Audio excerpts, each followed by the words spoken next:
Developers are close to breaking ground on Pittsburgh's first gated community. KOIM's Zach Dodge has details.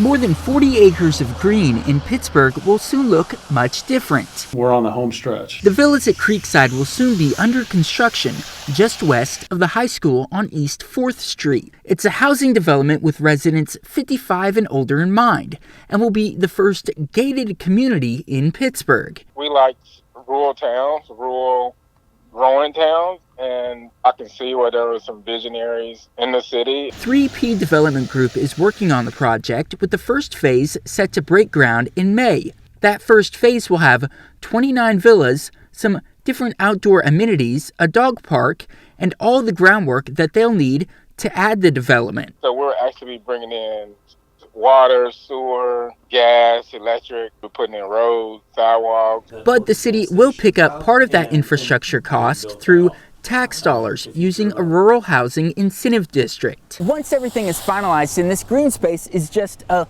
little bit less green, the city hopes it will help start to address their current housing shortage. We have a huge demand for housing here of all ranges, from low income to high end. The demand is there for a senior community in Pittsburgh of this caliber, and we're excited to welcome it. The developer hopes to have the first phase ready for residents within the first part of 2022. Well, we generate a lot of regional interest, and that this project will bring a lot of alumni back to the Pittsburgh area. In Pittsburgh, Zach Dodge, KOIM News. City says they're still working with the developer to decide who will take care of the streets that are inside of that gated community, since they won't be accessible to the public at large.